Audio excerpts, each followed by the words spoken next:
హరే కృష్ణ. హరే కృష్ణ భక్తులందరికీ స్వాగతం. ఈరోజు మన శ్రీమద్ భాగవతం కక్షంలోకి మనం ముందు మంగళాచరణ చేసుకొని ఆరంభిద్దామంట చర్చని. ఓం అజ్ఞానతిమిరంధస్య జ్ఞానాంజనాశలాకయ చక్షోరన్మిళితం येन తస్మై శ్రీ గురవే నమః. శ్రీచైతన్యమనోభీష్టం స్థాపితం येन భూతలే స్వయం రూపః కదా మह्यं దదాతి స్వపదాంతికం. వందేహం శ్రీగురూన్ శ్రీయుతాపదకమలం శ్రీగురూన్ వైష్ణవాంశ్చ శ్రీరూపం సాగజాతం సహగణ రఘునాథాన్వితాం తం సజీవం సాద్వైతం సావధూతం పరిజనసహితం కృష్ణచైతన్యదేవం శ్రీరాధా కృష్ణపాదాన్ సహగణ లలితా శ్రీవిశాఖాన్వితాంశ్చ. నమో ఓం విష్ణుపాదాయ కృష్ణప్రేష్టాయ భూతలే శ్రీమతే భక్తివేదాంత స్వామి నితి నామినే. నమస్తే సారస్వతే దేవే గౌరవాణి ప్రచారిణే నిర్విశేష శూన్యవాది పాశ్చాత్యదేశతారిణే. నమో మహావదన్యాయ కృష్ణ ప్రేమ ప్రదాయతే కృష్ణాయ కృష్ణ చైతన్య నామినే గౌరత్విసే నమః. హే కృష్ణ కరుణా సింధో దీనబంధో జగత్పతే గోపేశ గోపికా కాంత రాధాకాంత నమోస్తుతే. తప్తకాంచన గౌరాంగీ రాధే వృందావనేశ్వరి వృషభానుసుతే దేవి ప్రణమామి హరిప్రియే. నీలాచల నివాసాయ నిత్యాయ పరమాత్మనే బలభద్ర సుభద్రాభ్యాం జగన్నాథాయ తే నమః. వాంఛాకల్పతరుభ్యశ్చ కృపాసింధుభ్యేవ చ పతితానాం పావనేభ్యో వైష్ణవేభ్యో నమో నమః. జయ శ్రీకృష్ణ చైతన్య ప్రభు నిత్యానంద శ్రీ అద్వైత గదాధర శ్రీవాసాది గౌరభక్తవృంద. హరే కృష్ణ కృష్ణ కృష్ణ హరే హరే హరే రామ రామ రామ హరే హరే. హరే కృష్ణ భక్తులందరికీ స్వాగతం, నా దండవత్ ప్రణామాలు. ఈరోజు మనము శ్రీమద్ భాగవతం ప్రథమ స్కందంలోంచి 19వ అధ్యాయం ఆఖరి అధ్యాయం. ఈరోజు ఆఖరి రోజు మనకు శ్రీమద్ భాగవతం ప్రథమ స్కందం చర్చ విషయం గురించి. ఇది చాలా ముఖ్యమైన స్కందం. అసలు ప్రభుపాద్ వారు ఈ ప్రథమ స్కందాన్ని తీసుకునే విదేశాలకు వెళ్ళారు, అమెరికాకి వెళ్ళారు ప్రచారం చేయడానికి. ఇది చాలా ముఖ్యమైన స్కందం అన్నమాట. ఈరోజు మనము చాలా ముఖ్యమైన విషయం గురించి చర్చించుకోబోతున్నాము. ఈ యొక్క ప్రశ్నలు ఈరోజు అడుగుతారు పరీక్షిత్ మహారాజు శుకదేవ్ గోస్వామికి. ఈ ప్రశ్నలు ఏవైతే అడుగుతారో అవి ఎంతో ముఖ్యమైన ప్రశ్నలు, వాటి సమాధానమే ఇంకా మిగతా మొత్తం భాగవతం అంతా. ఈ ప్రశ్నలకు సమాధానంగానే భాగవతం అనేది ఆరంభమవుతుంది. మన భాగవతం మీరు చూస్తే మన గ్రంథాలన్నీ కూడా పురాణాలు కానీ ఇతిహాసాలు కానీ మన శ్రీమద్ భాగవతం కానీ మహాభారతం కానీ భగవద్గీత కానీ ఇందులో మనం చూసేది ఏంటంటే ఇక్కడ ప్రశ్నలు అడుగుతారు శిష్యులు తన గురువులకి. ఆ గురువులు ఆ ప్రశ్నలకు సమాధానంగా ఎన్నో విషయాలు, ఎన్నో పురాణాలు, ఎన్నో చరిత్రలు భగవంతుడి గురించి భక్తుల గురించి వివరిస్తారు. అలాగే కొనసాగుతుంది శ్రీమద్ భాగవతం కూడా. మరి ఈరోజు చూద్దామంట చాలా ముఖ్యమైన ప్రశ్నలు. పరీక్షిత్ మహారాజు ఏమడుగుతాడో, ఇంకా అంతేకాకుండా ఎలాంటి ప్రశ్నలు అడగాలి ఒక గురువుకి, అసలు గురువుకి ఎలాంటి ప్రశ్నలు అడగడానికి ఒక శిష్యుడు గురువు దగ్గరికి వెళ్ళాలి, ఏ విధంగా అడగాలి, ఇవన్నీ విషయాల గురించి కూడా మనము ఈరోజు చూస్తామన్నమాట. పరీక్షిత్ మహారాజు నుంచి నేర్చుకుంటాం. పరీక్షిత్ ఉవాచ 32వ శ్లోకం.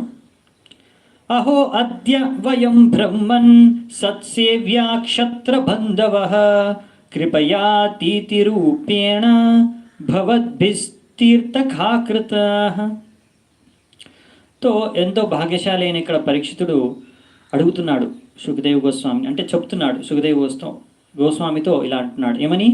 ఓ బ్రాహ్మణ, మీ యొక్క కృప ద్వారానే ఈరోజు మేము పరిపూర్ణంగా శుద్ధ అయిపోయినాం. మీరు మమ్మల్ని శుద్ధపరిచారు. మమ్మల్ని, మా స్థలాన్ని, మా గృహాల్ని, మా ఏ ప్రదేశాన్ని మీరు శుద్ధపరిచేశారు. మీ యొక్క ఆగమనతో ఈ ప్రదేశం అంతా శుద్ధంగా మారిపోయింది. అంత గొప్ప వ్యక్తులు మీరు. ఎందుకంటే మీరు సాధారణంగా ఒక రాజుతో సాంగత్యాన్ని స్వీకరించరు. కానీ ఈరోజు మీరు నాకు ఈ యొక్క యోగ్యతను, ఈ యొక్క సౌభాగ్యాన్ని ప్రసాదించారు. నేను ఈరోజు భగవంతుడి శుద్ధ భక్తుడైన మీకు సేవ చేసుకునే అవకాశం దొరికింది అని పరీక్షిత్ మహారాజు సమర్పించుకుంటున్నాడు. చూడండి, ప్రశ్న అడిగే ముందు ఎలాంటి సంస్కారాన్ని ఇక్కడ వ్యక్తపరుస్తున్నాడు, అతని నమ్రత భావనని, ఇంకా అతని యొక్క చేతనని ఇక్కడ ప్రస్తుతం చేస్తున్నాడు పరీక్షిత్ మహారాజు. సో ఇక్కడ మనం అర్థం చేసుకోవాల్సిన విషయం ఏంటంటే, మామూలుగా ఈ సాధువులు సంతులు ముఖ్యంగా ఇలా ఆధ్యాత్మిక స్థాయిలో ఆధ్యాత్మిక గురువులు శుద్ధ భక్తులు ఈ లోకానికే భౌతిక జగతానికే అతీతంగా ఉండేవారు ఎవరైతే ఎక్కువగా విషయ వస్తువులతో దాన్ని భోగిస్తూ మునిగి అందులో ఉంటారో అలాంటి వారికి దూరంగా ఉంటారనమాట వారు. సో అలాంటి వాళ్ళు ఒక రాజులు ఏంటంటే వాళ్ళు ఎప్పుడు ధనంతో ఇంకా స్త్రీల మధ్యలో జీవిస్తారు కదా. సో అందుకనే అలాంటి రాజులు ఎవరైతే ఎక్కువగా స్త్రీ ధనం పట్ల ఆసక్తితో జీవిస్తారో అలాంటి రాజులకు ఎంతో దూరంగా ఉంటారనమాట ఇలాంటి సాధువు సంతులు. మనం చూస్తాము చైతన్య మహాప్రభు యొక్క లీలలో కూడా మహారాజు ప్రతాపరుద్ర ఆయన శ్రీ చైతన్య మహాప్రభుని కలవాలనుకుంటాడు, ఆయనకు సేవ చేయాలనుకుంటాడు, ఆయన్ను ఆశ్రయించాలనుకుంటాడు. కానీ చైతన్య మహాప్రభు ముందు తిరస్కరిస్తాడు. అతను రాజు, ఒక సన్యాసికి ఒక రాజుతో సాంగత్యం సరికాదు, అది వర్జితం శాస్త్రానుసారంగా. సో నేను సన్యాసిని ఆయనతో కలవను అని చెప్తారు. ఎందుకంటే సన్యాసులకి ఎవరైతే ఎక్కువగా భౌతిక విషయాల పట్ల ఆసక్తి ఉందో వాళ్ళకి ఇంకా స్త్రీలకి ఇలాంటి ధనానికి దూరంగా ఉండాలన్నమాట, భౌతిక విషయ వస్తువులు ఇంకా ఇలాంటి మనుషులకి. కానీ ఇక్కడ మనం చూసేది ఏంటంటే ఆ ప్రతాపరుద్ర కూడా ఎంతో మహాన్ భక్తుడు. అందుకే తర్వాత చైతన్య మహాప్రభు కృపకి ఆయన పాత్రుడు అవుతాడు. అది మనం చైతన్య లీలలో చూస్తాం. అలాగే ఇక్కడ కూడా మనం చూసేది ఏంటంటే పరీక్షిత్ మహారాజు కూడా ఎంతో మహాభక్తుడు, మనకు తెలిసిందే. అందుకనే ఇక్కడ అంత ఋషిమునులు అందరూ అక్కడికి ఉపస్థితి అయ్యారు, అక్కడ వచ్చారు అందరూ. అలాగే ఇప్పుడు ఇక్కడ శుకదేవ్ గోస్వామి కూడా వచ్చారు. సో పరీక్షిత్ మహారాజు ఎంత నమ్రత భావన కలిగిన వాడో ఇక్కడ శ్లోకాల్లో మనకు అర్థమవుతుంది. యేషాం సంస్మరణాత్ పుంసాం సద్య శుద్ధ్యంతి వైగృహాః కిం పునర్దర్శన స్పర్శ పాద శౌచాసనాదిభిః. సో ఇక్కడ ఏం చెప్తున్నారంటే, మీరు మిమ్మల్ని స్మరించుకున్నంత మాత్రాన్నే మా యొక్క ఇళ్ళన్నీ శుద్ధమైపోతాయి మిమ్మల్ని స్మరించుకుంటేనే. అంత మహానుభావులు మీరు. అలాంటిది ఈరోజు మిమ్మల్ని చూసే భాగ్యం మాకు దొరికింది. స్వయంగా ప్రత్యక్షంగా చూడగలుగుతున్నాం. చూడడమే కాదు, మిమ్మల్ని స్పర్శించగలుగుతున్నాం. స్పర్శించడమే కాదు, మీ పాద పద్మాలని జలాలతో కడగగలిగాం. అంతేకాకుండా మీకు ఈరోజు ఒక ఆసనాన్ని ఇవ్వగలిగాము, దాని మీద మీరు కూర్చున్నారు మా స్థలానికి వచ్చి. సో ఇప్పుడు మాకు ఎంత మా యొక్క ఈ సౌభాగ్యానికి, మా యొక్క ఈ ఆనందానికి అవధులు లేవు అని ఇక్కడ పరీక్షిత్ మహారాజు తన ఆనందాన్ని సౌభాగ్యాన్ని వ్యక్తం చేస్తున్నాడు శుకదేవ్ గోస్వామి ముందు.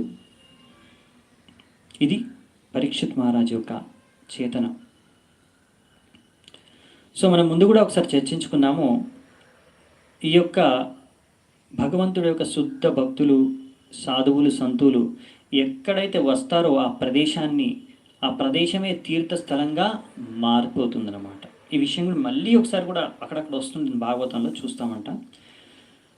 సో చాలామంది తీర్థస్థలాలకి పవిత్ర స్థలాలకి తీర్థయాత్రలకి ఎందుకు వెళ్తారంటే వారి యొక్క పాపాలని తొలగించుకోవడానికి.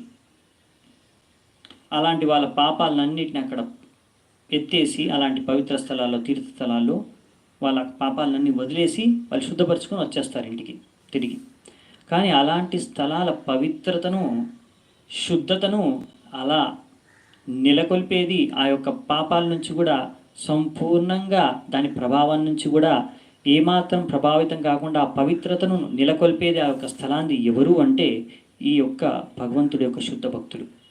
ఎవరైతే అక్కడ తీర్థస్థలాలకు వెళ్తారో దర్శించినప్పుడు కానీ అక్కడ నివసించినప్పుడు కానీ. సో అదే విషయం ఇక్కడ చెప్పారనమాట. సో ఇలాంటి సాధువులు సంతులకి ఏమాత్రం రుచి లేదు గృహస్థులతో వాళ్ళ ఇంటికి వెళ్ళడానికి, వాళ్ళతో సాంగత్యం చేయడానికి. కానీ ఒకటే ఒక ఉద్దేశం చెప్పాను కదా ముందు కూడా, ఈ యొక్క ఋషులు మునులు సాధువులు సంతులు శుద్ధ భక్తులు వీళ్ళ ఒకటే ఒక కర్తవ్యం ఏంటంటే వాళ్ళు మొత్తం మానవ జాతిని వారి బాగు కోరుకుంటారు, వారిని ఎలాగైనా సరే ఉద్ధరించాలని. సో అలాగే వాళ్ళని శుద్ధపరచడానికే వారి యొక్క ఇంటికి కూడా వెళ్తారు ఒక్కొక్కసారి, గృహస్థుల ఇంటికి. సో అలా ఒకవేళ ఒక గృహస్థుడి ఇంటికి ఒక సాధువు సంతు ఆధ్యాత్మిక గురువు వస్తే కనుక అప్పుడు వారు ఎంతో కృతజ్ఞత భావనతో ఉండాలి. ఎవరైతే ఒకవేళ అలా సమ్మానించాలి, ఇప్పుడు పరీక్షిత్ మహారాజు నుంచి మనం నేర్చుకుంటున్నాం ఎలా సత్కరించాలి, ఎలా సమ్మానపూర్వకంగా వ్యవహరించాలి అనే విషయాన్ని. ఒకవేళ మనము గృహస్థులు ఒకవేళ గురువు వాళ్ళ ఇంటికి వచ్చినప్పుడు, సాధువు సంతులు వచ్చినప్పుడు వాళ్ళని సరైన రూపంగా సరైన విధిగా సమ్మానించకపోతే, వ్యవహరించకపోతే అపరాధం చేసిన వారం అవుతాం. ఒకవేళ గురువు ముందుకు వచ్చినప్పుడు, మనం గురువు ముందుకు వెళ్ళినప్పుడు ఒకవేళ మనం దండవత ప్రణాళం చేయలేదనుకోండి గురువుకి, అప్పుడు అది ఎంతో పెద్ద అపరాధం. దానికి అపరాధం నుంచి ముక్తులు అవ్వాలంటే ఆ రోజు మనం ఇంకా ఉపవాసం ఉండాలి. అది శాస్త్రాల ప్రకారం చెప్పిన విషయం, అది ప్రభుపాదుల ద్వారా రాశారు ఇక్కడ తాత్పర్యంలో. సో ఎంత పెద్ద సౌభాగ్యమైన విషయం అర్థం చేసుకున్నాం. 34వ శ్లోకం. సాన్నిధ్యాత్తే మహాయోగిన్ పాతకాని మహాంత్యపి సద్యో నశ్యంతి వై పుంసాం విష్ణోరివ సురేతరాః. సో ఇక్కడ ఏం రాశారంటే, ఎలాగైతే ఒక నాస్తికుడు భగవంతుడి ముందు నిలవలేడో, అలాగే మీ ముందు ఎంత పాపాత్ముడైనా సరే, ఎన్ని పాపాలతో నిండి ఉన్నా సరే, ఆ పాపాలన్నీ మటు మాయమైపోతాయి మీ ముందుకు రాగానే. అంత గొప్ప పవిత్రత శుద్ధత ఉన్న మహా వ్యక్తులు మీరు అని ఇక్కడ ఆ విధంగా సంబోధిస్తూ సత్యవచనాల్ని ఎంతో మధురంగా ఇక్కడ పరీక్షిత్ మహారాజు శుకదేవ్ గోస్వామిని గుణగానం చేస్తున్నాడు. సో అలాగే భగవంతుడు శుద్ధ భక్తుడికి ఉన్న ప్రభావం ద్వారా ఎలాగైతే అన్ని దుష్పరిణామాలు, దుష్ట శక్తులు, ఇలాంటి నాస్తికులు, పాపాలు అన్నీ తొలగిపోతాయో, నిలవలేవో, అలాగే హరినామం ముందట కూడా భూతాలు ప్రేతాలు కూడా పారిపోతాయి అని ఇక్కడ ప్రభుపాదుల ద్వారా తాత్పర్యం రాశారు. తో భగవంతుడికి ఎంత శక్తి ఉందో అంతే శక్తి భగవంతుడు తన నామానికి కూడా ఇచ్చారనమాట. సో అది ఇక్కడ రాశారు ప్రభుపాదుల వారు తన తాత్పర్యంలో. 35వ శ్లోకం చూద్దాం.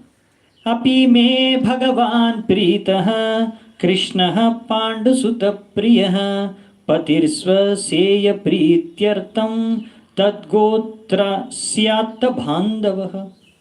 ఇక్కడ ఏం చెప్పారంటే, ఆ భగవంతుడు కృష్ణుడు పాండు పుత్రులకి ఎంతో ప్రియమైన వాడు, అంతే కదా, పాండవులు కృష్ణుడికి ఎంతో ప్రియం.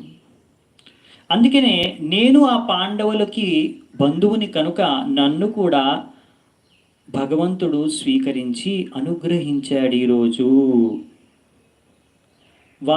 ఎందుకంటే నన్ను అనుగ్రహించి ఆ విధంగా తన ప్రేమను తన పాండవుల పట్ల వ్యక్తం చేస్తున్నాడు, వాళ్ళకు ఆనందాన్ని ఇవ్వడానికి నా పైన ఈరోజు అనుగ్రహించాడు. అంటే ఇక్కడ పరీక్షిత్ మహారాజు నేను పెద్ద గొప్ప భక్తుడిని చెప్పుకోవట్లేదు. ఈరోజు నాకు ఈ అనుగ్రహం, కృష్ణుడిది అనుగ్రహం నాకు ఎందుకు దొరికింది అంటే, ఆ గొప్పతనం అంతా నా యొక్క తాతలైన ఆ పాండవులు, ఎందుకంటే వాళ్ళు ఎందుకు భగవంతుడికి ప్రియం కనుక. ఇది చూడండి నమ్రతా భావన పరీక్షిత్ మహారాజ్ది. సో దీని ద్వారా మనం ఒక విషయం కూడా నేర్చుకుంటాం, ఒక తత్వం ఏంటంటే ఇందులో సత్యవచనం కూడా ఉంది. పాండవులు మహాభక్తులు, భగవంతుడికి ఎంతో ప్రియులు. సో దాని ద్వారా వారి యొక్క వంశంలో పరివారంలో జన్మించిన వాళ్ళందరికీ కూడా భగవంతుడి యొక్క కృపకు పాత్రలు అవుతారు. వాళ్ళందరూ భగవంతుడు వాళ్ళందరినీ సంరక్షిస్తాడు, వాళ్ళకు భక్తిని సంరక్షిస్తాడు. సో అలాగే మనం ప్రహ్లాద్ మహారాజు యొక్క కథలో కూడా చర్చించుకున్నాం ఈ విషయాన్ని. ప్రభుపాదుల వారు ఇక్కడ రాశారు ఉదాహరణ. అంతేకాకుండా ఇంకొక ముఖ్యమైన విషయం రాస్తారు.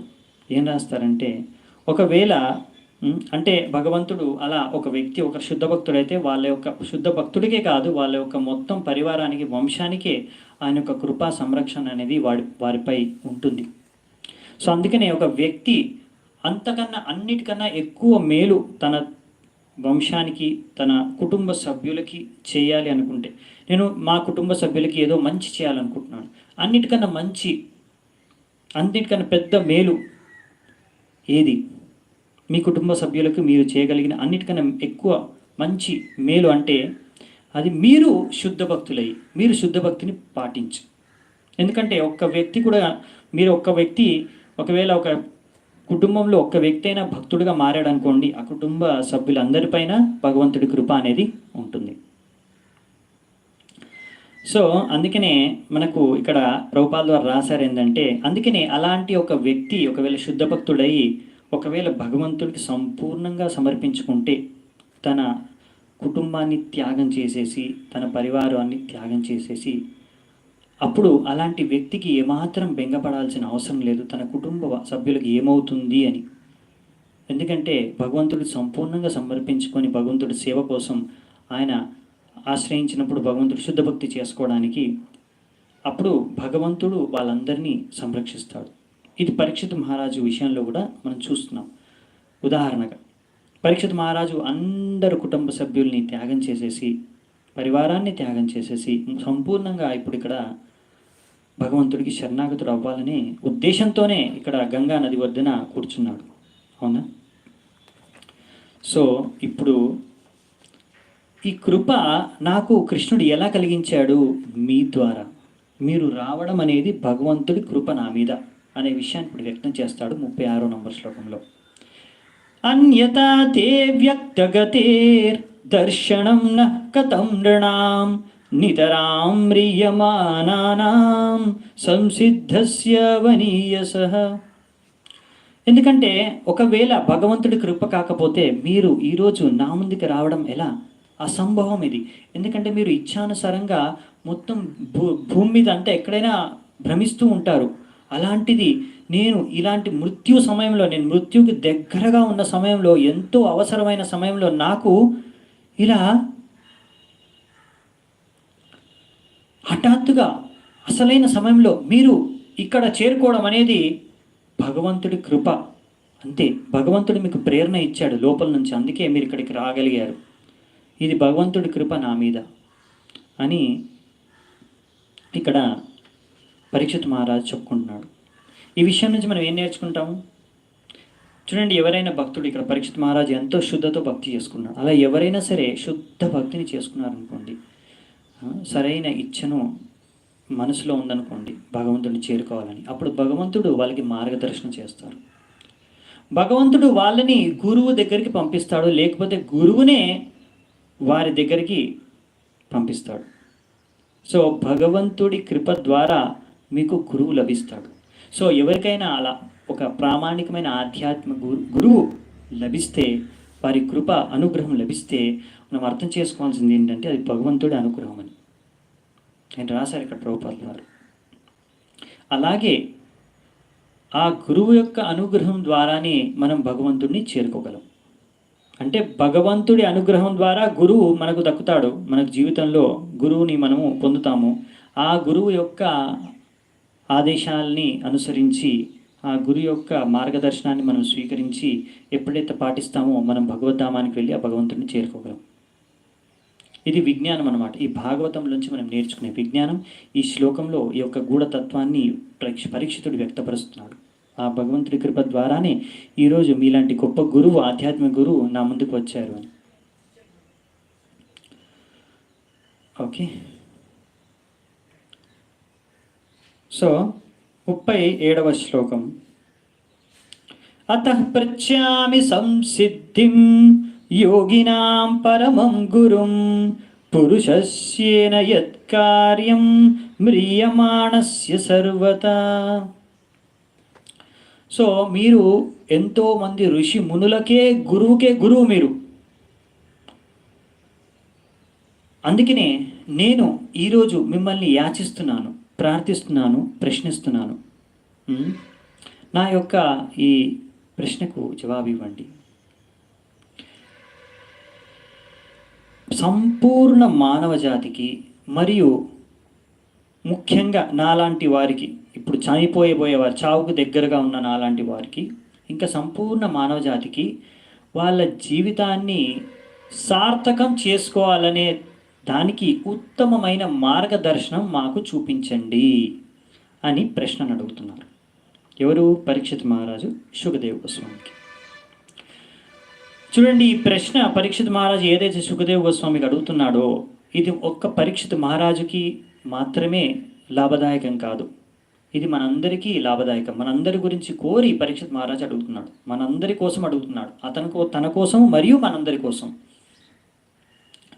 సో ఇలాంటి ప్రశ్నల్ని మనము మన ఆధ్యాత్మిక గురువుకు అడగాలి. ఇది చాలా ముఖ్యమైన విషయం. ఇక్కడ ఇంకో శ్లోకంలో కూడా తాత్పర్యంలో ప్రభుపాదుల వారు రాస్తారు. ఇక్కడ చూద్దామంటే ఏం రాశారు. సో మనం తెలుసుకోవాల్సింది ఏంటంటే, మనము జీవితంలో ఎలా, భక్తి జీవితంలో, ఆధ్యాత్మిక జీవితంలో ఎలా ఎదగాలి అనే విషయాన్ని గురించి మనము మన ఆధ్యాత్మిక గురువుని ప్రశ్న అడగాలంట. అంతేకాని నాకు గురువు ఉన్నాడు అనేసి అదో ఒక ఫ్యాషన్, నాకు గురువు ఉన్నాడు, ఆ పెద్ద గురువు, చాలా అందరికన్నా ఫేమస్ గురువు తెలుసు కదా, ఆయన నా గురువే, నేనే ఆయన శిష్యుడిని, అలా చెప్పుకోవడానికో అదొక ఫ్యాషన్గానో మనం గురువుల్ని స్వీకరించకూడదు. అలాగే లేకపోతే ఏదో భౌతిక ఆసక్తో, భౌతిక లాభాన్ని కోరో గురువుని ఆశ్రయించకూడదు. అలా కొంతమంది ఉంటారు శిష్యులు, ఏదో భౌతిక ఆసక్తులు, ఆశయాల్ని పూర్తి చేసుకోవడానికి గురువుని స్వీకరించి ఆ గురువుని ఎప్పుడూ పొగుడుతూ ఉంటారు, మీరు మహా గొప్పవారు, అది ఇది అని. ఆ గురువు కూడా ఎంతో పొంగిపోయి, ఇలాంటి బోగస్ గురువు గురించి చెప్తారు, బోగస్ శిష్యులు, బోగస్ గురువు గురించి. అలాంటి గురువు కూడా చాలా మంచిది, నీకు ఆశీర్వాదిస్తున్నాను తీసుకో, వాళ్ళకి ఆశీర్వాదం ఇవ్వండి అంటారు, వాళ్ళ ఆశీర్వాదం ఇలా చేతులతో ఇస్తూ ఉంటారు అనమాట, అలా ఆశీర్వాదం. అంతే, మీరు ఏమన్నా చేసుకోండి, ఏమన్నా తినండి, ఏమన్నా తాగండి, ఏమన్నా ఏడవండి, నాకు అవసరం లేదు, మీరు మాత్రం అక్కడ నాకు డబ్బులు ఫీజు మాత్రం ఇస్తూ ఉండండి, మీకు ఇలాంటి ప్రసాదం ఏదో ఒక నిమ్మకాయ ఏదో ఒకటి బుడదన ఇస్తాను, మీరు తీసుకొని ఇంటికి వెళ్ళండి, ఇంకా ఆశీర్వాదం ఇస్తాను, ఇలా మీరు ఇంకా మీ అన్నీ మీరు ఏం చేయాలో చేసుకోవచ్చు, మీరు అంత సార్థకం అయిపోతుంది మీ జీవితం అని. అలా బోగస్ గురువు, అలాంటి బోగస్ శిష్యులు ఇద్దరు కలిసి నరకానికి వెళ్తారని ఇక్కడ ప్రభుపాదుల వారు తాత్పర్యంలో రాశారు. ఇప్పుడు చాలా ముఖ్యమైన విషయం, 38వ శ్లోకం. మనము ఇంకా ఖచ్చితంగా అడగొచ్చంట ప్రశ్నల్ని సరిగ్గా, అంటే ఇప్పుడు మనం ఇంకా ప్రశ్నని ఇంకా సూటిగా స్పష్టంగా వ్యక్తం చేస్తాడు ఇప్పుడు పరీక్షిత్ మహారాజు 38లో. అదే ఈ యొక్క లెక్చర్ టైటిల్ కూడా అందుకే పెట్టాను నేను, ఏమి చేయాలి ఏమి చేయకూడదు, అది 38 శ్లోకంలో అడుగుతారు. యశ్రోతవ్యం అతో జప్యం యత్కృతవ్యం నృభి ప్రభో స్మర్తవ్యం భజనీయం వా బ్రూహి యద్వా విపర్యయం. సో ఇక్కడ ఏమంటున్నారంటే, బ్రూహి, నాకు చెప్పండి, దయచేసి నాకు తెలియజేయండి, ఒక మనిషికి వినవలసింది ఏమిటి, శ్రోతవ్యం, జాప్యం, జపం చేయవలసింది ఏమిటి, అంటే ఏమి వినాలి, ఏం జపం చేయాలి, అలాగే స్మర్తవ్యం, ఏమి స్మరించుకోవాలి, భజనీయం, ఎవరికి భజన చేయాలి, ఆరాధన చేయాలి, ఎవరిని ఆరాధించుకోవాలి. సో ఈ 4 విషయాలు అడిగారు. 4 విషయాలు ఏంటండి? ఒకటి, ఏది వినాలి ఒక వ్యక్తి, ఏది జపం చేయాలి, ఏది స్మరించుకోవాలి, ఎవరిని ఆరాధించాలి, ఎలా ఆరాధించాలి. సో ఈ 4 విషయాలండి ముఖ్యంగా పరీక్షిత్ మహారాజు ఇక్కడ వ్యక్తపరుస్తున్నాడు. అంతేకాదు, ఇంకేమంటున్నారు, ఇంకా నేను ఏమి చెయ్యకూడదు అది కూడా చెప్పండి. అంటే 4 విషయాలు ఏం చేయాలి, ఇంకా ఏమి చేయకూడదు నేను జీవితంలో.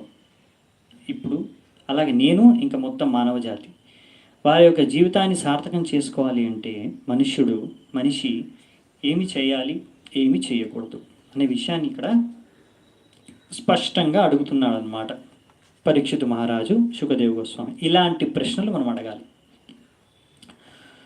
39వ శ్లోకం. నూనం భగవతో బ్రహ్మన్ గృహేషు గృహమేదినాం నలక్ష్యతే హ్యవస్థానం అపి గోదహనం క్వచిత్. ఇప్పుడు పరీక్షిత్ మహారాజు ఈ శుకదేవ్ గోస్వామి గుణగానం చేస్తున్నాడు. ఏమని?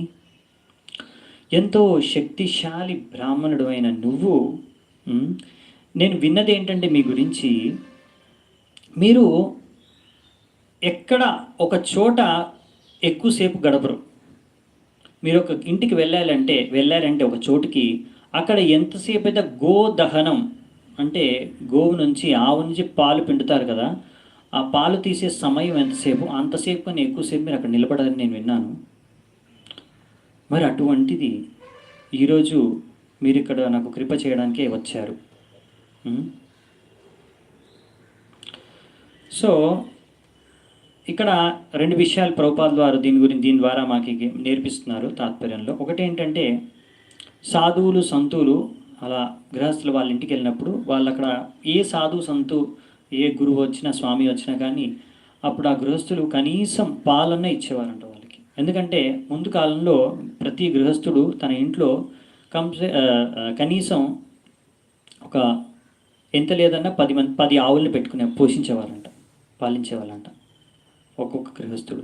సో వాళ్ళ ఇంట్లో ఎప్పుడు పాలు పెరుగు ఇవన్నీ ఉండేవన్నమాట. సో ఎప్పుడు ఒక సాధువులు వస్తే వాళ్ళకి పాలు ఇచ్చేవారంట తాగడానికి.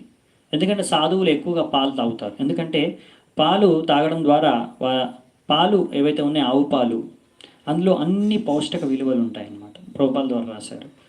దాని ద్వారా మన శరీరం ఎంతో స్వస్థంగా ఉంటుంది. అంతేకాకుండా మన మస్తిష్కం, మన యొక్క మెదడు ఎంతో బాగా వృద్ధి చెందుతుంది. ఆధ్యాత్మిక విషయాల్ని బాగా అర్థం చేసుకోగలం. దానికి ఉపయోగపడుతుంది ఆవు యొక్క పాల నుంచి వచ్చే పౌష్టిక విలువల ద్వారా. సో అందుకనే ప్రతి గృహస్థుడు ఎంత పేదవాడైనా సరే పాలుని ఇచ్చేవారంట వాళ్ళ ఇంటికి ఎవరైనా సాధువులు వస్తే. సో ఇది గృహస్థుల యొక్క కర్తవ్యం అని ఇక్కడ ప్రభుపాద ద్వారా రాస్తున్నారు.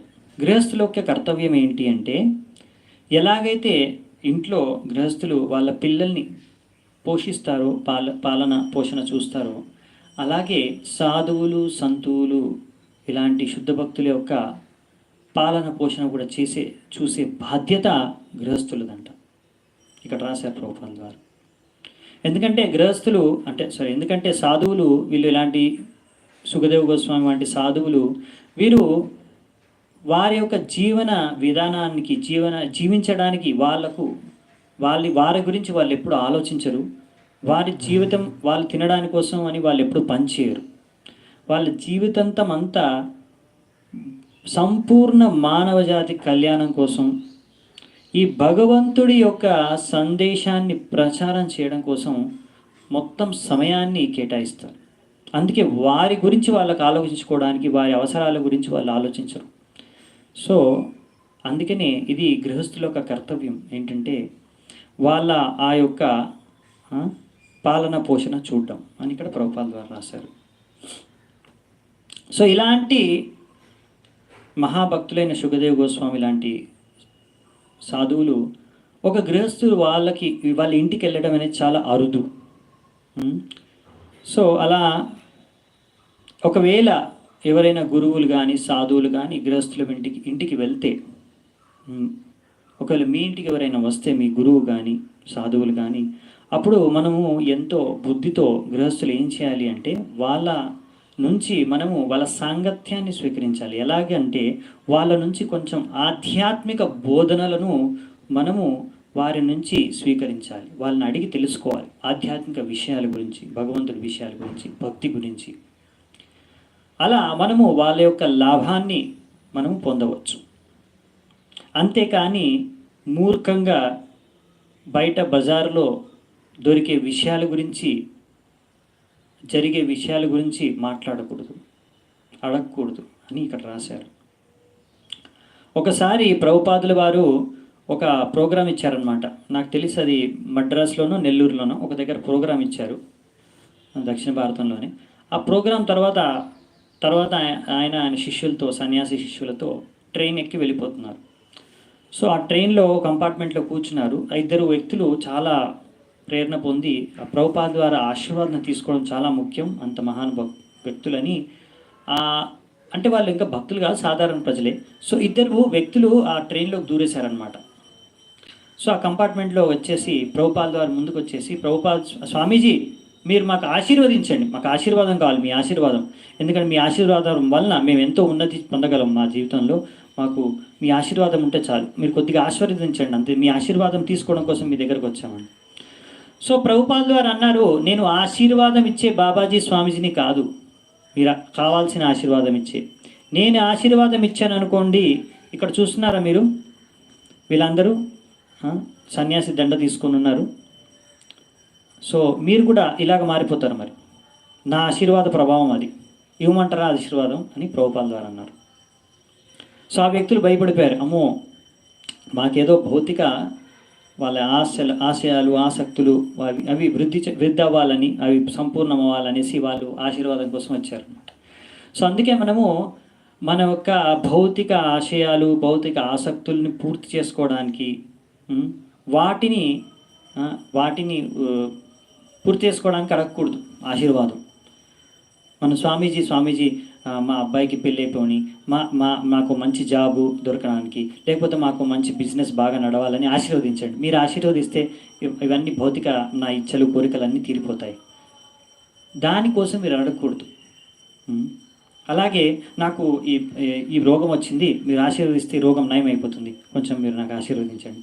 సో ప్రభుపాదులు అంటారు, ఏమంటారంటే, మీకు రోగం ఉంటే మీరు డాక్టర్ దగ్గరికి వెళ్ళండి.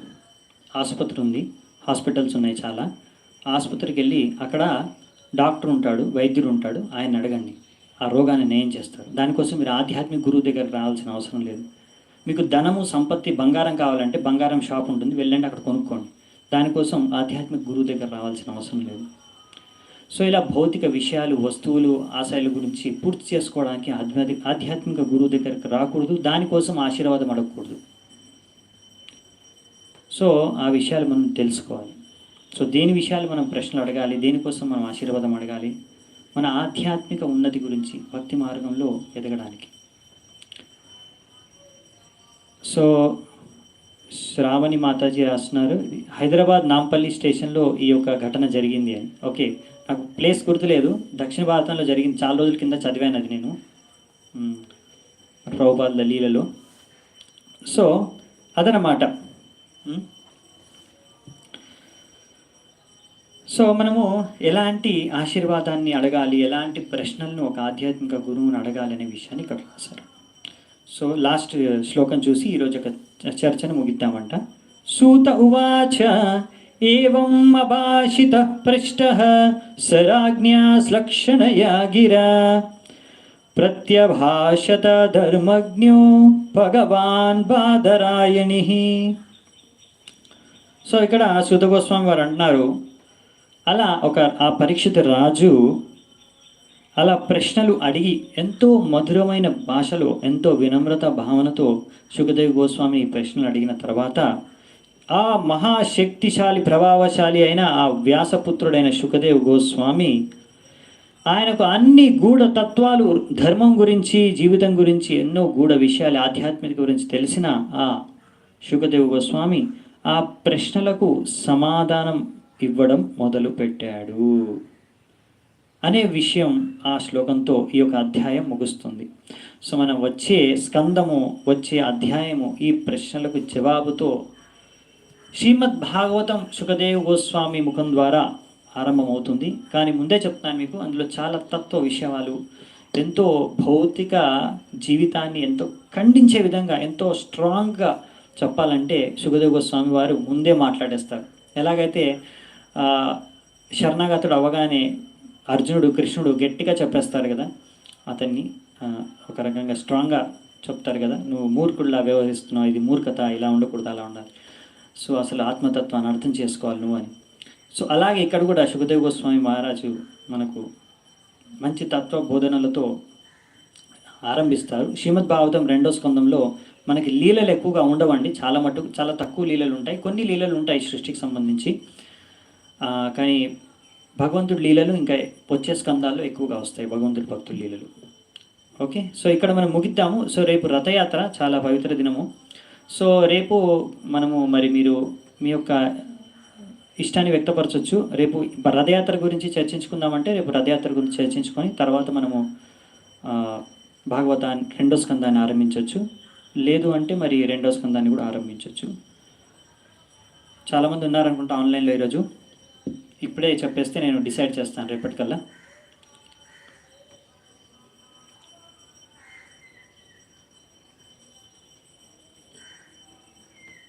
హరే కృష్ణ.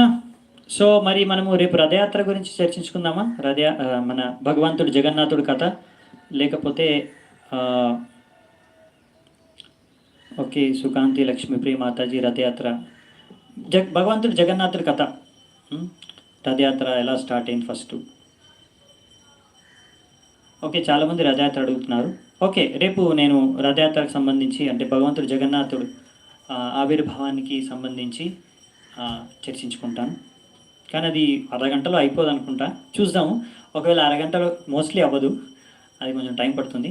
ఒక రోజులో కాకపోతే 2 రోజులైనా చేసుకోవచ్చు. ఈ 9 రోజులు రథయాత్ర ఉత్సవం యాక్చువల్లీ. ఓకే, రేపు భగవంతుడు జగన్నాథుడి యొక్క ఆవిర్భావము ఇంకా రథయాత్ర సంబంధించిన విషయాల గురించి రేపటి నుంచి చర్చించుకుందామంట. దాని తర్వాతే మనము 2వ స్కందాన్ని ఆరంభిద్దాము. చాలా చాలా ధన్యవాదాలు మీ అందరికీ. శ్రీల ప్రభుపాద్ की जय, ग्रंथराज श्रीमद् भागवतम की जय, समवेत गौरभक्त वृंद की जय, निताय गौर सीतानाथ प्रेमानंदे, हरि हरि बोल.